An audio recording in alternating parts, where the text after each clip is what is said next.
안녕하세요. 김건우 목사입니다. 4월 28일 수요일 아침입니다. 오늘은 출애굽기 12장을 중심으로 지금까지 진행되어 온 9가지 재앙과 출애굽을 준비하는 마지막 과정에 대해 묵상해 보고자 합니다.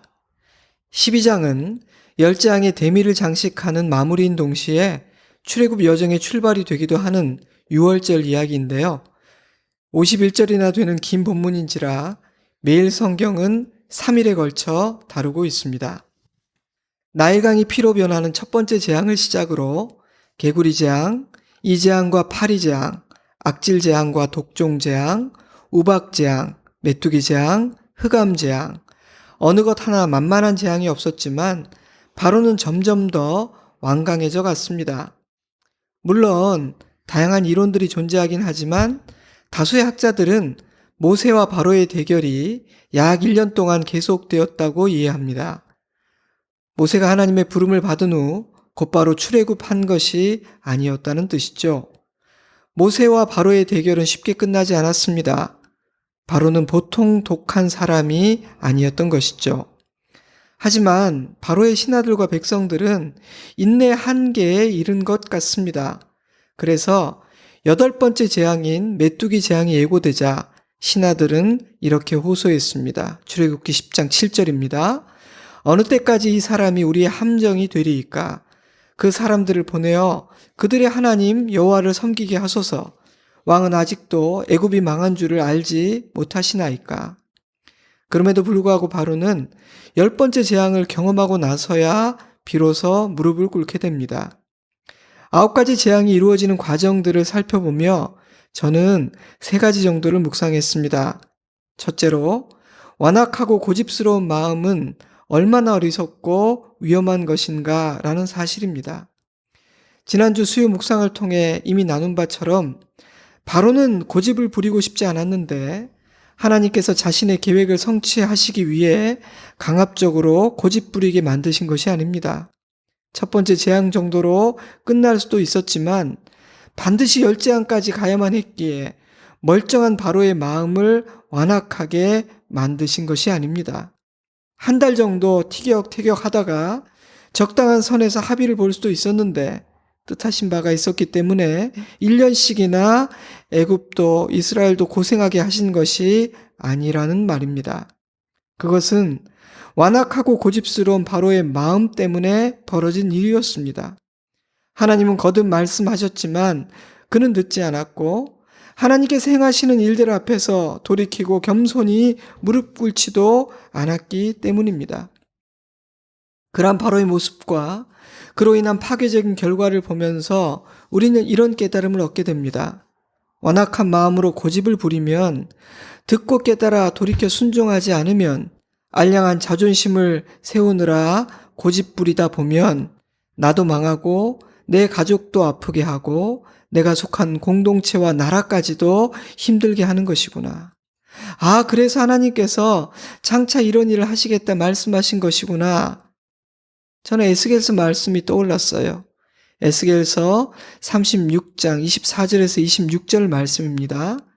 내가 너희를 여러 민족 가운데에서 모아 데리고 고국 땅에 들어가서 맑은 물을 너희에게 뿌려서 너희로 정결하게 하되 곧 너희 모든 더러운 것에서와 모든 우상 숭배에서 너희를 정결하게 할 것이며 또 새 영을 너희 속에 두고 새 마음을 너희에게 주되 너희 육신에서 굳은 마음을 제거하고 부드러운 마음을 줄 것이며 죄로 오염된 인간의 마음은 돌처럼 굳은 마음이기에 새 영과 새 마음을 주시겠다는 것입니다. 굳은 마음을 제거하고 부드러운 마음으로 만드시겠다는 것입니다. 왜 그런 일을 하시는가? 돌과 같은 죄인의 마음에는 말씀의 씨가 떨어져도 뿌리를 내리지 못해 말라버리기 때문입니다. 말씀이 살아 역사하지 못하고 죽어버리고 사라져 버리는 것입니다. 사랑하는 성도 여러분, 고집스럽고 완고한 마음은 참으로 어리석은 마음입니다. 우리 모두의 마음이 주님의 말씀을 담아내고 싹을 틔워 자라게 하는 부드러운 마음이기를 바랍니다. 들으면 깨닫고 깨달으면 순종하는 좋은 마음, 선한 마음이기를 바랍니다. 고집과 완고함은 건강에도 좋지 않아요. 둘째로, 이 모든 과정은 구별의 과정이었다는 사실입니다. 애굽과 이스라엘의 구별에 대한 언급은 네 번째 재앙인 파리 재앙부터 시작되죠. 출애굽기 8장 22절. 그날에 나는 내 백성이 거주하는 고센 땅을 구별하여 그곳에는 파리가 없게 하리니 이로 말미암아 이 땅에서 내가 여호와인 줄을 내가 알게 될 것이라. 일곱 번째 재앙인 우박 재앙부터는 애굽 사람들 중에서도 하나님의 구별하심에 참여하는 자들이 생기기 시작했습니다. 9장 20절입니다. 바로의 신하 중에 여호와의 말씀을 두려워하는 자들은 그 종들과 가축을 집으로 피하여 들였으나 여호와의 말씀을 마음에 두지 아니하는 사람은 그의 종들과 가축을 들에 그대로 두었더라. 하나하나의 재앙이 진행되는 그 시간은 구별의 시간, 남은 자들을 추스리는 시간이었던 것입니다. 하나님께서 자신을 드러내심으로 선택하기를 요구하고 계시는 시간, 비유하자면 아직은 방주의 문이 열려있는 초대의 시간이었던 것이죠. 이스라엘 백성들에게 그 시간은 구별될 자격이 없는 자신들이 하나님께 속한 백성이 되었다는 사실이 얼마나 큰 은혜이며 자랑스러운 일인지를 깨우쳐 주시는 시간이기도 했습니다. 출애굽의 과정을 통해 그 사실이 신비에 분명하게 새겨지기를 하나님은 바라셨습니다. 이러한 구별의 절정은 유월절이었습니다. 출애굽기 11장 4절. 밤중에 내가 애굽 가운데로 들어가리니 애굽 온 땅에 전무후무한 큰 부르짖음이 있으리라. 그러나 이스라엘 자손에게는 사람에게나 짐승에게나 개 한 마리도 그 혀를 움직이지 아니하리니 여호와께서 애굽 사람과 이스라엘 사이를 구별하는 줄을 너희가 알리라. 그렇게 유월절을 지킨 후 이스라엘은 애굽을 떠나게 됩니다. 열 재앙이라는 과정을 통해 구별된 여러 잡족들도 그 여정에 참여하게 되죠. 사랑하는 성도 여러분, 하나님은 구별하시는 하나님이십니다. 그리고 언젠가 그 모든 구별의 과정은 마무리되게 됩니다. 끝나는 날이 있습니다. 오직 구별된 백성들만이 약속의 땅에 들어가게 됩니다. 사랑하는 여러분, 우리 모두가 구별된 자이기를 바랍니다. 마지막 셋째로 모세가 성장하고 있다는 사실입니다. 하나님께서 나타나 친히 사명을 주셨고 분명한 약속의 말씀과 이적까지 주셨음에도 불구하고 모세는 주저하고 망설였습니다. 겨우 용기를 내어 바로 앞에 섰지만 거절을 당하고 바로가 더욱 강하게 이스라엘을 핍박하기 시작하자 하나님 왜 나를 부르셨습니까? 그렇게 원망하기도 했습니다.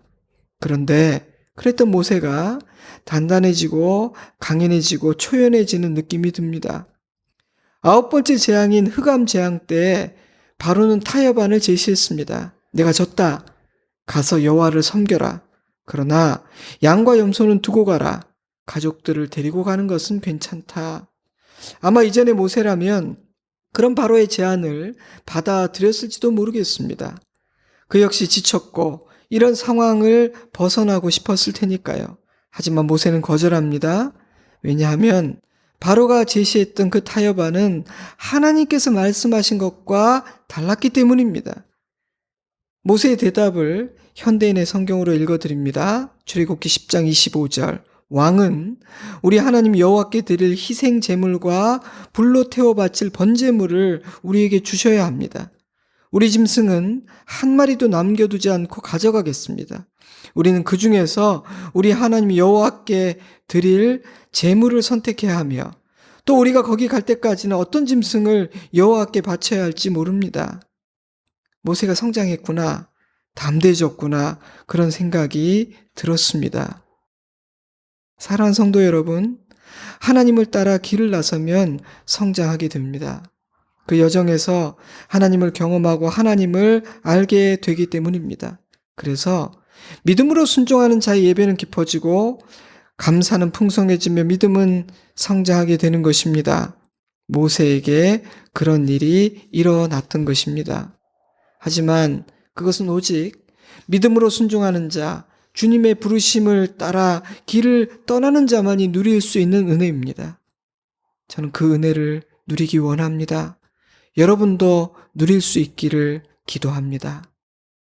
그렇게 10장이 끝나고 마침내 마지막 10번째 재앙이 시작됩니다. 11장에는 지금까지 이르게 된 과정의 요약과 회고, 그리고 지금부터 행하실 일들에 대한 예언적인 선포가 담겨 있습니다. 그런 다음 12장부터 본격적으로 실행됩니다. 그런데 왜 이 10번째 재앙은 다른 재앙들과 달리 한 챕터를 할애하여 요약하고 정리하고 있는가?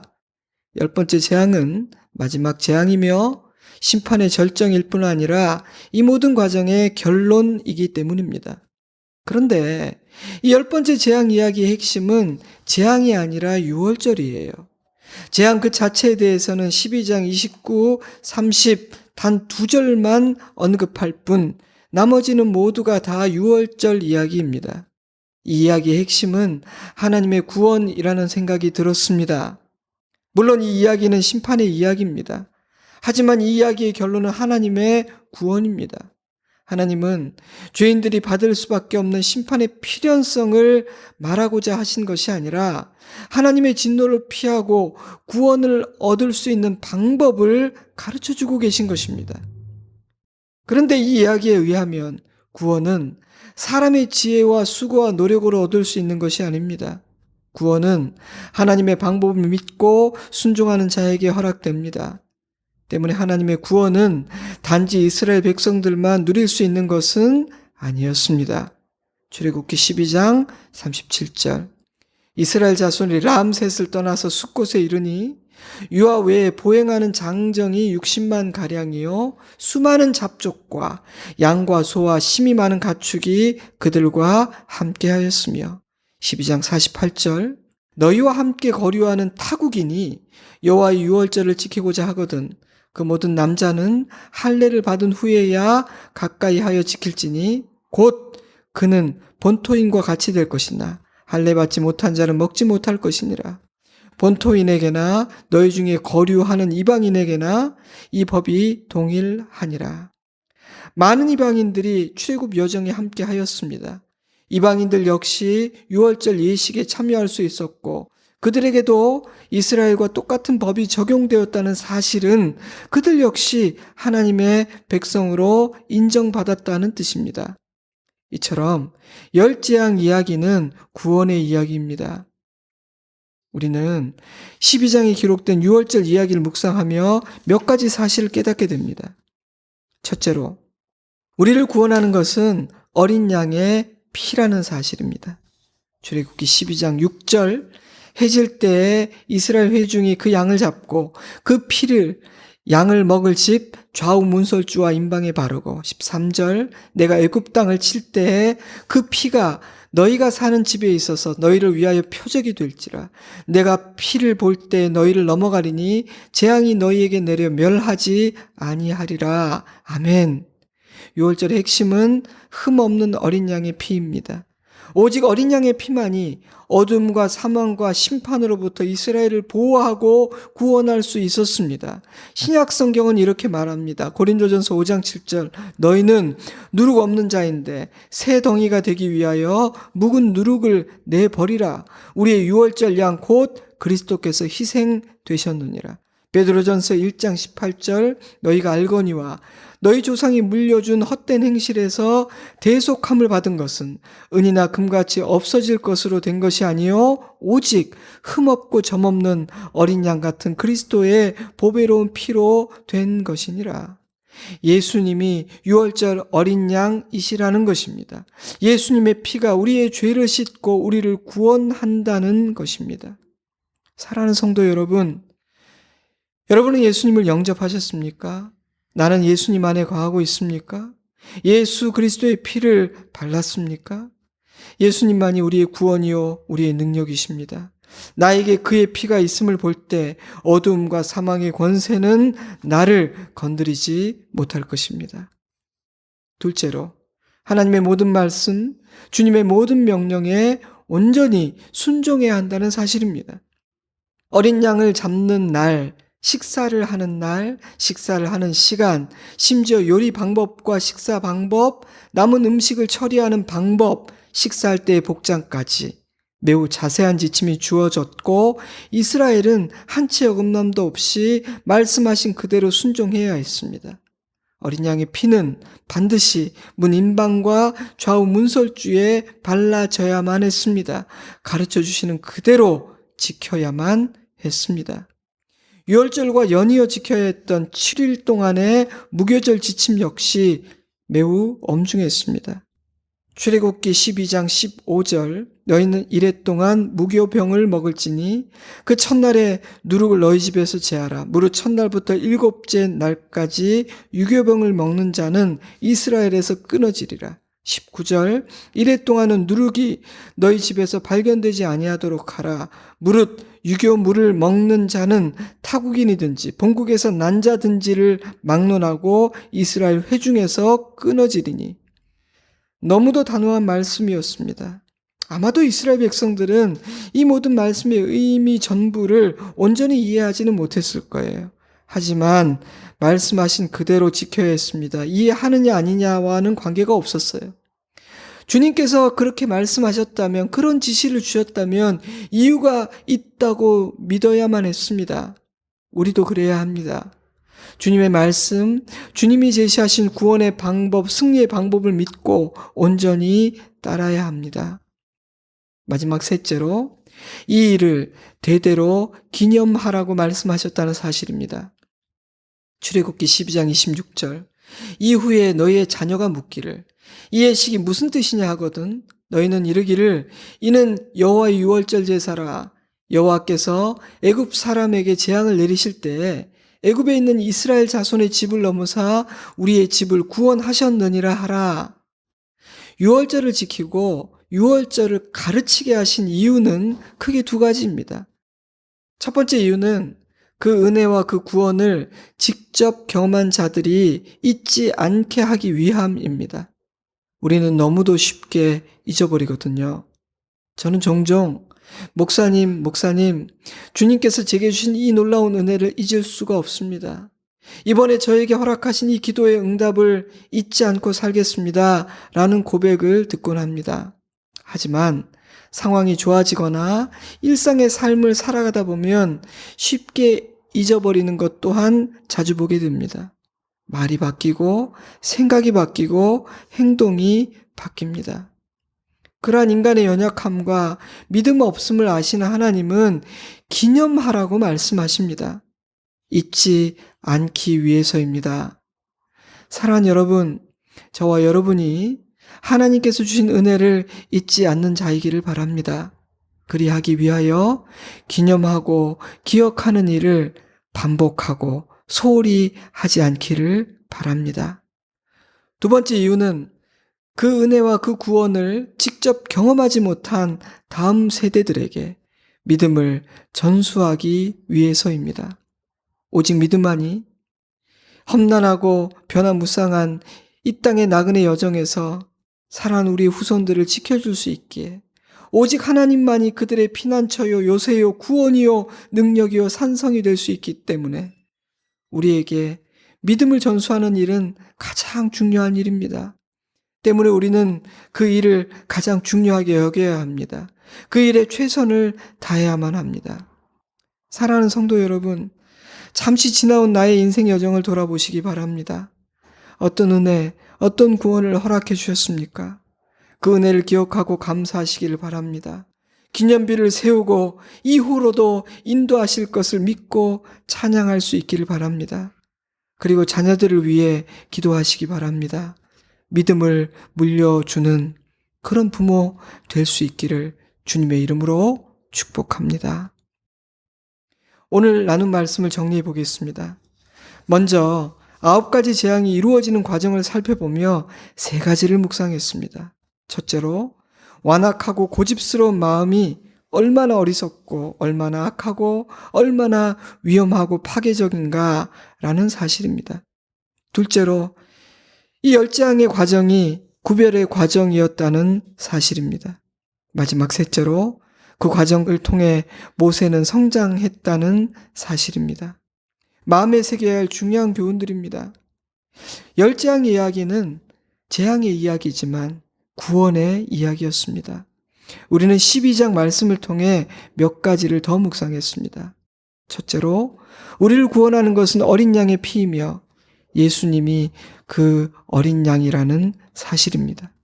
둘째로 우리는 하나님의 모든 말씀, 주님이 주시는 그 모든 명령에 온전히 순종해야 한다는 사실입니다. 셋째로 우리는 주님의 구원과 은혜를 대대로 기념해야 한다는 사실입니다. 너무도 방대한 주제를 다루다 보니 오늘은 묵상할 거리들이 정말 많습니다.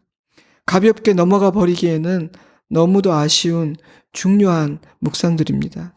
시간을 내어서 하나하나 마음에 새기는 시간을 가지시면 좋을 것 같아요. 출애굽의 여정은 우리의 하나님이 얼마나 크고 위대하신 왕이신지를 보여주고 있습니다. 출애굽의 여정은 인간이 얼마나 어리석고 완고하며 악한지를 보여주고 있습니다. 출애굽의 여정은 죄인을 구원하고자 하시는 하나님의 열정과 의지가 얼마나 확고하고 강한지를 보여주고 있습니다. 때문에 이 이야기의 핵심은 재앙과 심판이 아닌 하나님의 구원입니다. 그래서 예수님이 오신 것입니다. 우리를 위해 유월절 어린 양이 되어 십자가에 달려 피 흘려 우리를 구원하신 것입니다. 이 아침 유월절의 은혜와 능력에 참여하는 우리이길 바랍니다. 어린 양이신 예수 그리스도의 피를 우리의 몸과 마음과 영에 바르십시오. 사랑하는 가족들의 몸과 영에 예수 그리스도 유월절 어린 양의 피를 기도하는 가운데 발라주시기 바랍니다. 우리 가정, 우리 교회, 한국교회, 이 나라에 기도로 그 일을 하는 아침이기를 바랍니다. 그리고 내게 주신 모든 말씀, 깨우쳐 주시는 그 모든 가르침에 순종하기를 원합니다. 라는 믿음의 고백, 순종의 고백이 우리에게 있기를 바랍니다. 사랑하는 성도 여러분, 이 아침 나에게 주신 하나님의 말씀은 무엇입니까? 하나님께서 어떤 도전을 주십니까? 어떤 위로를 주십니까? 어떤 믿음, 어떤 소망을 주고 계십니까? 그 말씀을 붙잡고 기도하는 시간을 가지시기를 바랍니다. 저도 기도하겠습니다. 주일에 반갑게 뵙겠습니다. 건강하세요. 평안하시기 바랍니다. 사랑합니다. 축복합니다. 샬롬.